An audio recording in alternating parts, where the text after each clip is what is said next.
O mistério das pedras que andam no Vale da Morte na Califórnia.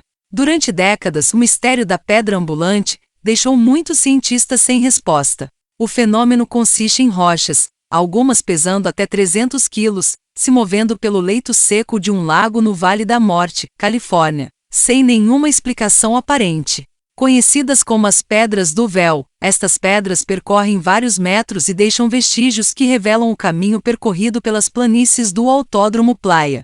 Ao longo dos anos, várias explicações foram propostas para o fenômeno, de alienígenas ao campo magnético da Terra. Felizmente, os cientistas conseguiram descobrir a dinâmica por trás do mistério da pedra ambulante, sem diminuir o fascínio do fenômeno. Para um fenômeno tão intrigante, nada mais adequado do que um cenário interessante para enquadrá-lo. As pedras ambulantes estão localizadas no Vale da Morte, um dos lugares mais quentes do mundo, ao norte do deserto de Mojave. Racetrac Playa fica em Death Valley, Califórnia, onde estão os pontos mais baixos da América do Norte, até 86 metros abaixo do nível do mar. Autódromo Playa é um leito de lago seco com uma área de cerca de 7 km².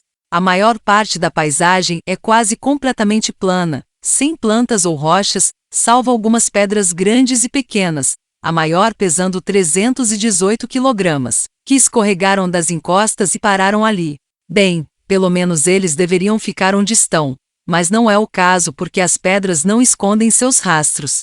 Os primeiros relatos de movimento datam do início dos anos 1900. Mas foi somente na década de 1940 que o fenômeno começou a chamar a atenção da comunidade científica.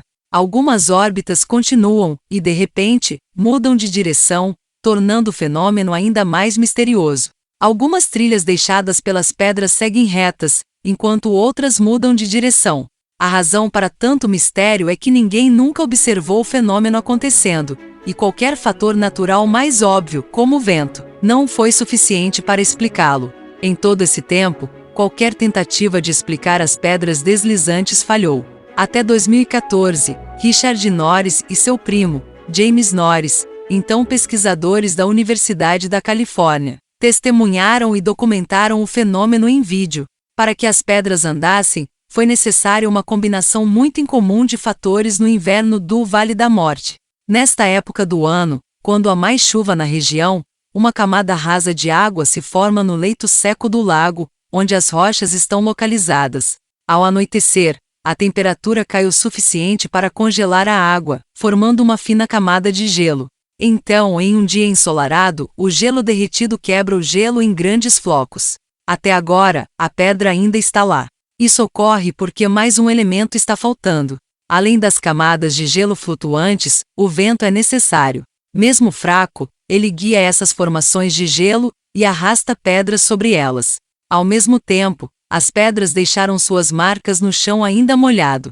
Depois que tudo secou, a trilha ainda estava lá, logo atrás das rochas. Os primos de Norris começaram a investigar o fenômeno em 2011, quando fundaram a iniciativa de pesquisa de pedras Slitherine. Para isso, eles instalaram uma estação meteorológica perto do Racetrac Playa. Eles também selecionaram cerca de 15 pedras e instalaram unidades de rastreamento dentro de cada uma delas no caso de realmente se moverem. A estação meteorológica ajudaria a entender fatores como vento, temperatura e umidade que poderiam ter alguma relação com o fenômeno. Mistério revelado.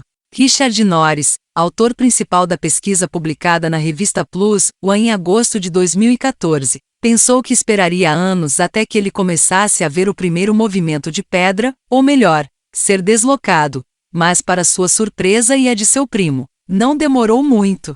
Uma das pedras dos pesquisadores é equipada com um rastreador e sua trilha na superfície ainda congelada.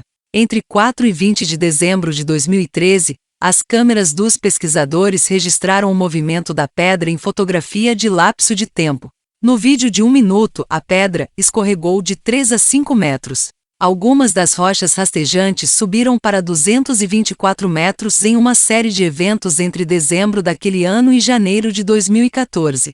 Os pesquisadores concluíram que as rochas se movem quando o gelo tem 3 a 6 milímetros de espessura com velocidades do vento não superiores a 5 metros por segundo. Se fosse mais espessa, a prancha não flutuaria na água líquida. Quando movidos pelo vento, eles empurram várias rochas a uma velocidade de 2 a 5 metros por segundo. O fenômeno depende de chuva, vento e frio. Foto. Reprodução, Richard Norris et al. Assim, além da água líquida sob a fina camada de gelo, a trajetória da pedra depende da direção e velocidade do vento. Vale lembrar que esse fenômeno ocorre em um dos lugares mais quentes da Terra, então a combinação desses fatores é rara. As pedras só se movem a cada 2 ou 3 anos, mas deixam vestígios que podem ficar no subsolo por até 4 anos. Mesmo que uma explicação científica esclareça o mistério, o fenômeno permanece pelo menos fascinante.